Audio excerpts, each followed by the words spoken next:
वक्रतुंड महाकाय सूर्यकोटि समप्रभ निर्विघ्नं कुरु मे देव सर्वकार्येषु सर्वदा। सच्चिदानंद रूपाय विश्वोत्पत्त्यादि हेतवे तापत्रय विनाशाय श्री कृष्णाय वयं नमः।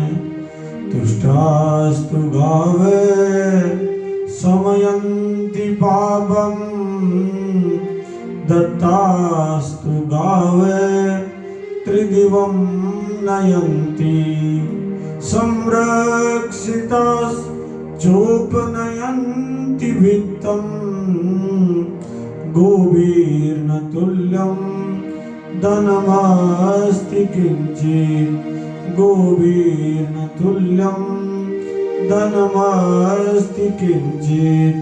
गाय के मुकाबले कोई धन नहीं है।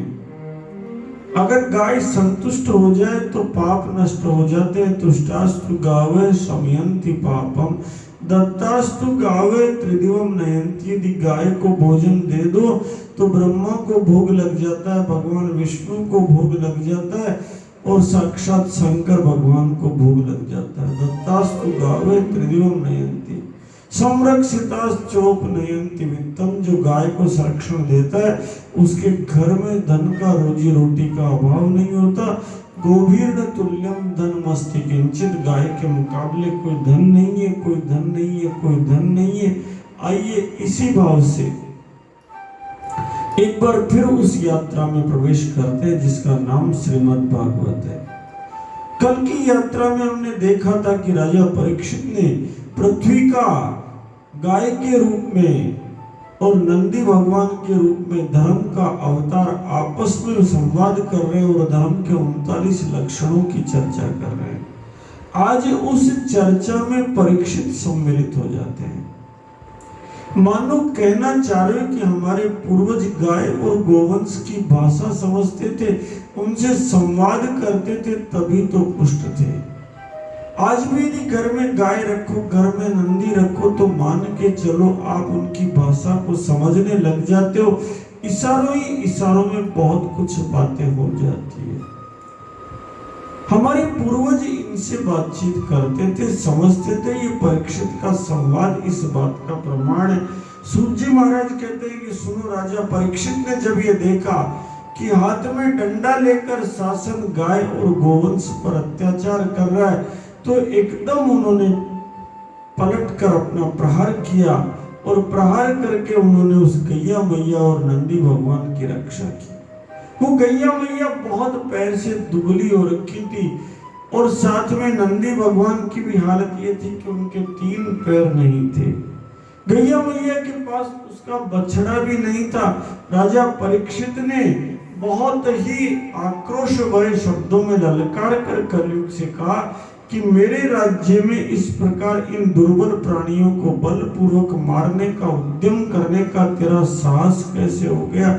श्री कृष्ण के परम धाम पधार जाने के पश्चात इस निर्जन क्षेत्र में गाय और गोवंश पर प्रहार करने का, उन्हें डंडे से मारने का तुम्हारा दुस्साहस कैसे हो गया। उन्होंने धर्म से पूछा, नंदी भगवान से पूछा कि सुनो, आप बहुत सुंदर हैं, आपके 3 पैर नहीं है, उसके बावजूद आपकी कांति निखर कर आ रही है।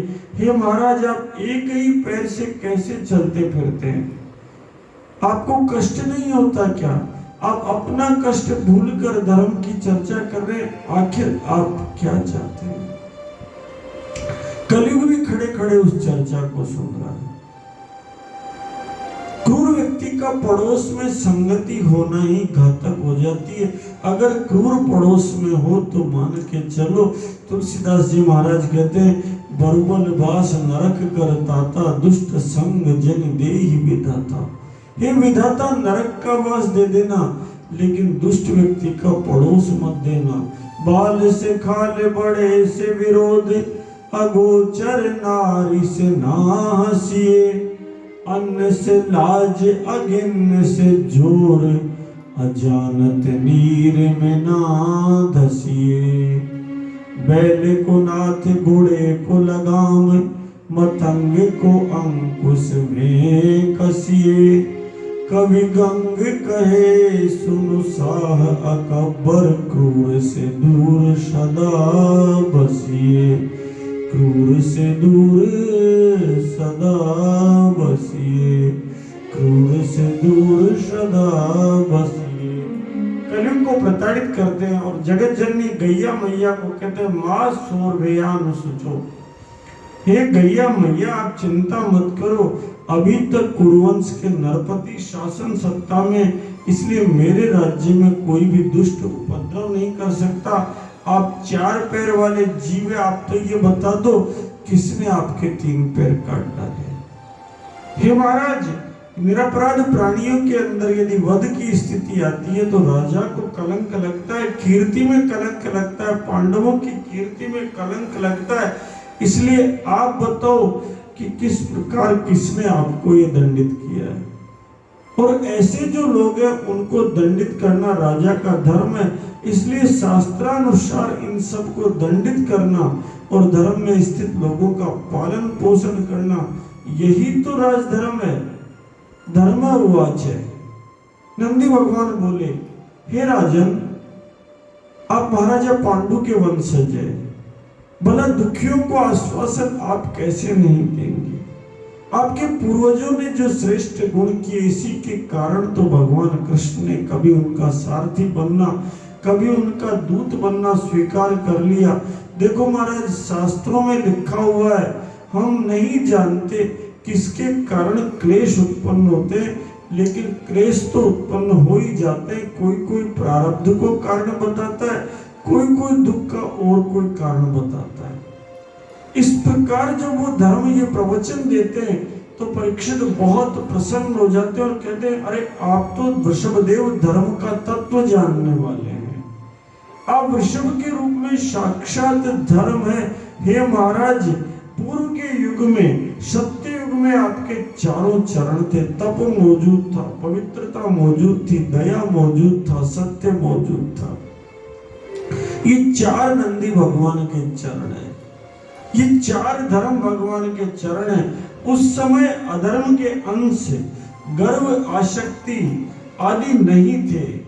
अब आपका केवल 4था चरण बचा है, क्योंकि इन अंशों ने सारे चरणों को खा लिया है, केवल सत्य बचा है और असत्य भी धीरे धीरे पुष्ट हो रहा है। कलयुग इसे भी ग्रसित करना चाहता है, इसलिए आने वाले समय में इसका भी नुकसान हो जाएगा। ये जगत जननी गौ माता तो साक्षात पृथ्वी है, जिनको ऊपर भारी बोझ पूरी सृष्टि का टिका हुआ है। भगवान ने इनका जो भारी बोझ था, जो असुरों का था, वो महाभारत के माध्यम से नष्ट कर दिया और इनको बोझ से हल्का कर दिया।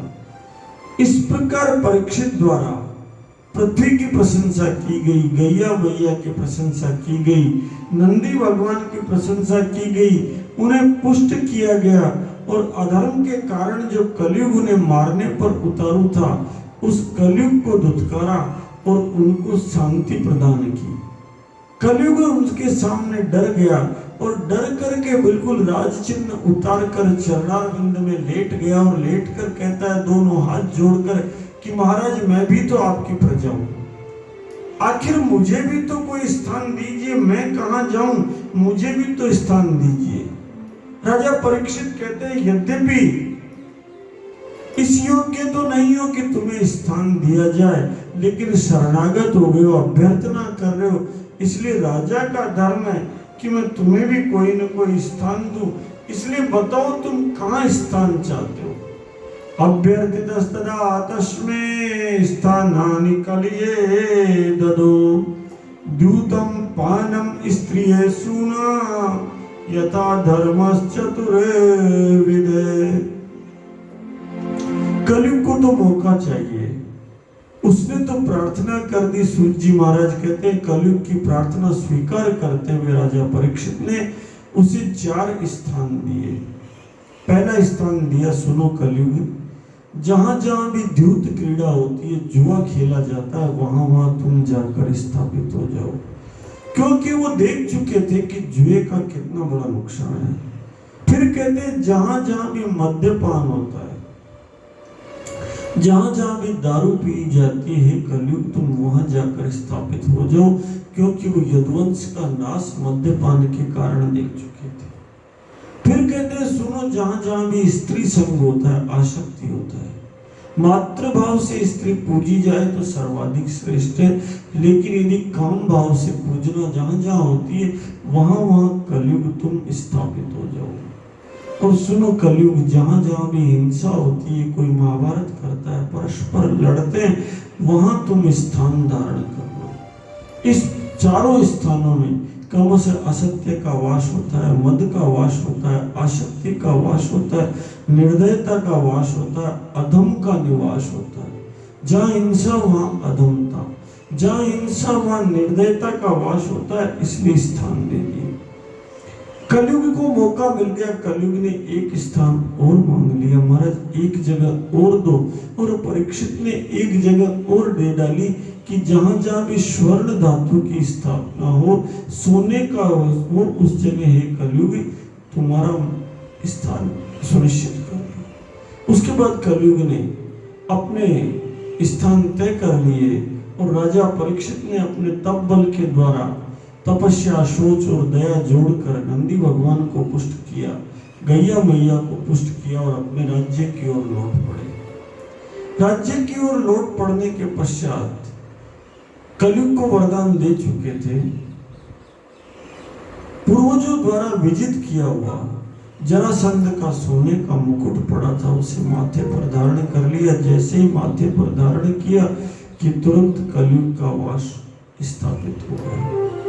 मन में भाव पैदा हुआ कि चलो कहीं सत्संग के लिए चलते हैं। तुलयाम लवने पापी न स्वर्गम न पुनर्भवम। क्षण मात्र के लिए यदि भगवत सत्संग मिल जाए तो न स्वर्ग का सुख न अपवर्ग का सुख, सबसे बड़ा भगवत संग है। चलो भगवत संग के लिए कोई यात्रा करते हैं। तात स्वर्ग अपवर्ग सुख धरिय तुला एक अंग तूलन ताही सकल मिली जो सुख लव सत्संग। चल देते हैं, यात्रा में जाते हैं, और यात्रा में जाते जाते देखते हैं शमीक ऋषि वहां पर तपस्या कर रहे होते हैं।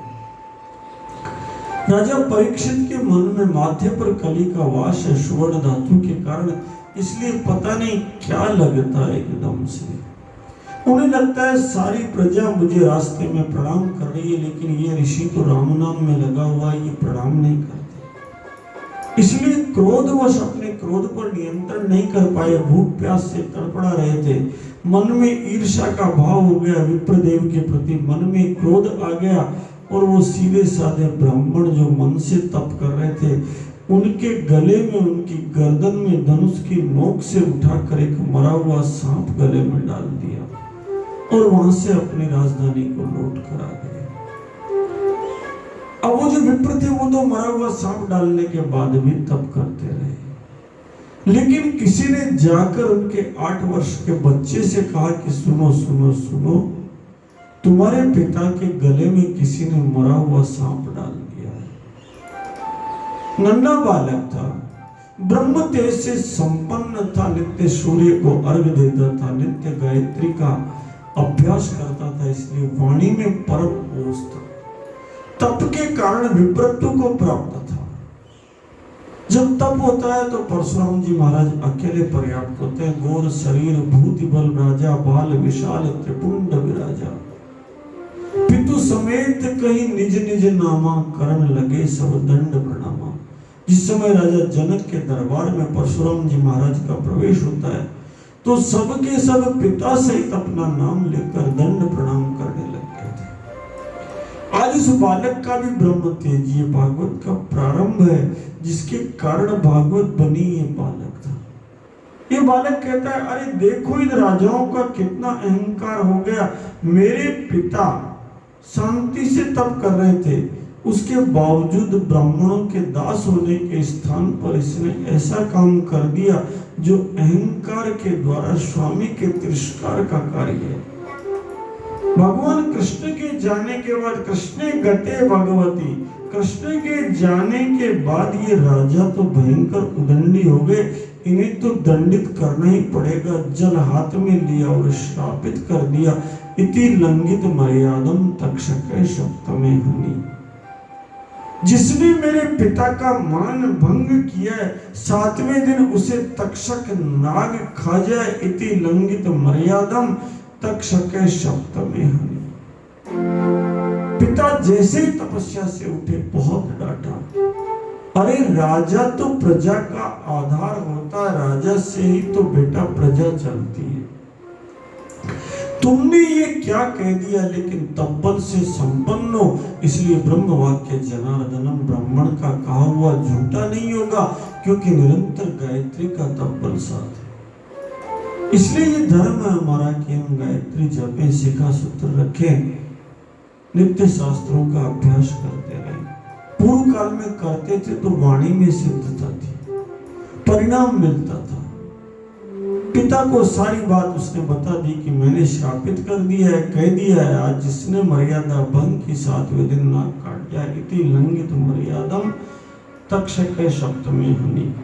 पिता ने कहा जो हो गया जो तो हो गया, ये तो पलटेगा नहीं, लेकिन इसकी संदेश महाराजा तक पहुंचा दो कि आपको इस प्रकार से श्राप लग गया है। अब राजधानी में पहुंचने के बाद उन्होंने भी वो जरासंध का सोने का मुकुट जैसे ही उतारा, अपना निंदनीय कर्म याद आया और बहुत परेशान हुए। अरे मैंने बहुत बड़ा अन्याय कर दिया, मैंने एक निरपराध अपना तेज छिपाए भगवान का भजन करते हुए ब्राह्मण के ऊपर आर्य संस्कृति के विपरीत मरा हुआ सर्प डाल दिया। मेरे जीवन में तो घोर विपत्ति आनी ही आनी है, आनी भी चाहिए। उस घोर विपत्ति से मेरे पाप का प्रायश्चित हो जाएगा। उस ब्रह्म तेज की अवज्ञा करने, अपमान करने के कारण मेरा राज्य, मेरी सेना, मेरा खजाना सब कुछ राख हो जाना चाहिए, क्योंकि जो भी विप्र का, देवताओं का और गायों के प्रति पाप की बुद्धि रखता है, उसका समूल नाश तय है। इस प्रकार राजा तरह तरह से विचार करते हैं कि उसी समय उन्हें आकर संदेश मिल जाता है कि इस प्रकार से आपको श्रापित कर दिया गया, इति लंघित मर्यादम तक्षक सप्तमे हनि। और राजा इस श्राप को सुनकर ना सांपों से विरोध पाते हैं, ना ये तय करते हैं कि महलों में जाकर छुपकर बैठ जाते हैं, ना ये तय करते हैं कि दृष्टि के सारे सांपों को मार डाला जाए, नहीं, ना उस विप्र बालक के प्रति रोष व्यक्त करते हैं, बल्कि क्या करते हैं, पूरा का पूरा राजपाट अपने पुत्र को देकर के स्वयं गंगा किनारे चल पड़ते हैं। और गंगा किनारे भी बिल्कुल सब कुछ छोड़ करके राजपाट और गंगा किनारे जाकर के परम धीर परीक्षित गंगा जी के तट पर पूर्वाग्र में कुशों का आसन लगाकर उत्तर मुखी होकर बैठ जाते हैं। राज्य का भार जन्मेजय को सौंप देते हैं। आकाश के देवता प्रसन्न हो जाते हैं। कितने बड़े भारत का राजा आज एक श्राप पर सब कुछ छोड़कर चल दिया और गंगा किनारे जाकर मौत का महोत्सव मनाने के लिए बैठ गया। इस मौत के महोत्सव को हम कल मनाएंगे, आनंद लेंगे। किस प्रकार परीक्षित के यहाँ सबके सब ऋषिगण पहुंच जाते हैं। जब परीक्षित गंगा किनारे बैठ करके और ये तय कर लेते हैं कि शरीर छोड़ना है, तब सारे के सारे ऋषिगण, सारे के सारे देवता गण वहां पहुंच जाते हैं और जाकर पूछते हैं, बताओ राजन क्या करें। परीक्षित किसी को कोई जवाब नहीं दे पाते, क्योंकि सबके सब अपने अपने तप में लगे हुए हैं। उसी समय यहाँ पर तम द्वय अष्ट वर्षम नित्य किशोर अवस्था के सुखदेव मुनि दिगंबर अवस्था में, नग्न अवस्था में चले आते हैं। ऐसे हालात है, कोई पत्थर फेंक रहा है, कोई फूल बरसाता है, ना पत्थरों की परवाह है, ना फूलों की परवाह है, बस भगवान कृष्ण में रमण करते हुए सुखदेव मुनि वहां पहुंचते हैं। जैसे सुखदेव मुनि पहुंचते हैं, सारे के सारे लोग खड़े हो जाते हैं और सबके सब उन्हें उच्च आसन देते हैं। राजा उनसे प्रश्न पूछते हैं, अतः पृच्छामि संसिद्धिं योगिनां परमं गुरुं पुरुषस्य यत् कार्यं म्रियमाणस्य सर्वथा।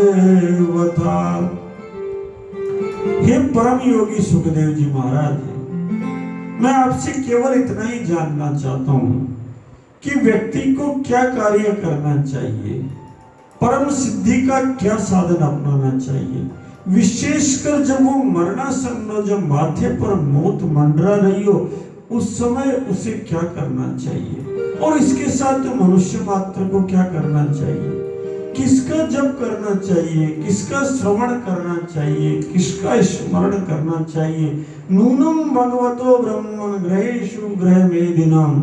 अरे महाराज, मैं जानता हूँ कि किसी के यहाँ गाय धुई जाती है, उतनी देर भी आप नहीं बैठ पाते, आप तो चल देते हैं, चले वेती चलते रहते हैं, लेकिन आपका जो दर्शन है अत्यंत दुर्लभ है, और मेरे सर पर इस समय ब्राह्मण का श्राप है, इसलिए आप बैठ करके मुझे इस ज्ञान से आप्लावित कीजिए। सूर्य महाराज कहते हैं, जब राजा ने बहुत ही बड़ी मधुर वाणी में इस प्रकार संभाषण और प्रश्न किया, तब व्यासपीठ पर विराजित सुखदेव जी महाराज इस प्रकार कहने लगे।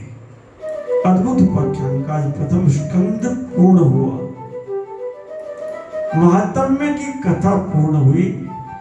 आज प्रथम स्कंद की कथा पूर्ण हुई। यह अद्भुत है। प्रथम स्कंद सुखागमनम, सुखदेव जी महाराज के गंगा तट पर प्रवेश के साथ आज हमने प्रथम स्कंद की यात्रा पूर्ण की है। कल श्रीमद् भागवत महापुराणम के द्वितीय स्कंद में प्रवेश करेंगे। आज की यात्रा को स्कंद पूर्ण हुआ है, इसलिए शास्त्रों में विधान है, आदि मध्य च अंत हरि सर्वत्र गीयते।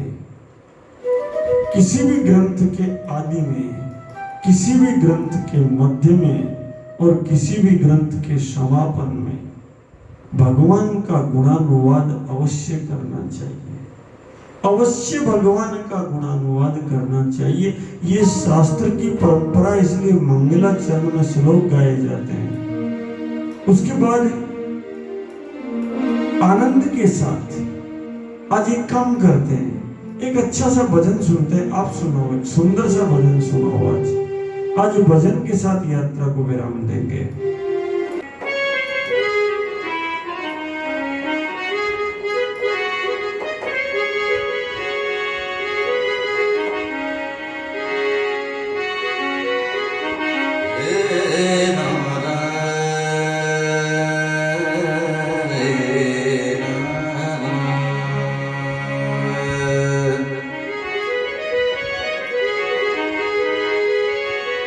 राधे तू गणभागिनी,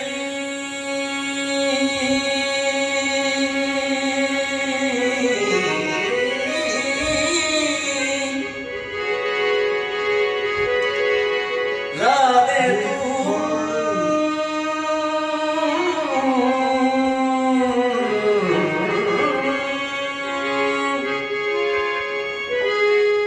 राधे तू गणभागिनी, तो कौन तपस्या की, तीन लोक धारण करम, ये सब तेरे आधीन। लागी लगने तो से, लागी लगने तो से, लागी लगने तो, लागी लगने तो से, लागी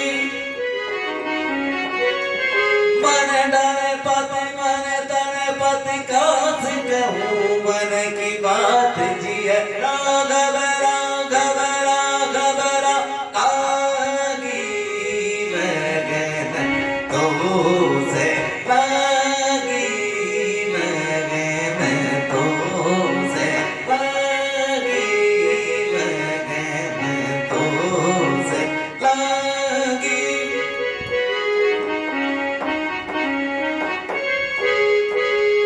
उमरे उमरे घने घने जते कान की लट, उलझी झटपट लागी, ला ला लागी, ला ला लागी लगने तो से, लागी लगने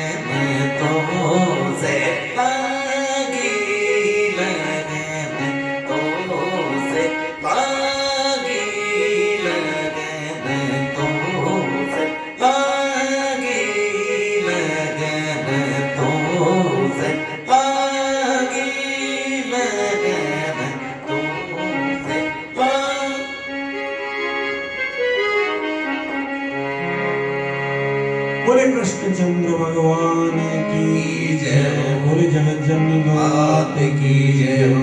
नंदी भगवान की जय हो। बछड़ा भगवान की जय हो। बछड़ी भगवान की जय हो। हनुमान जी महाराज की जय हो। लक्ष्मी माता की जय हो। परशुराम भगवान की जय हो। राजा रामचंद्र की जय हो। जगतपति रामचंद्र की जय हो। सियापति रामचंद्र की जय हो। अवधपति रामचंद्र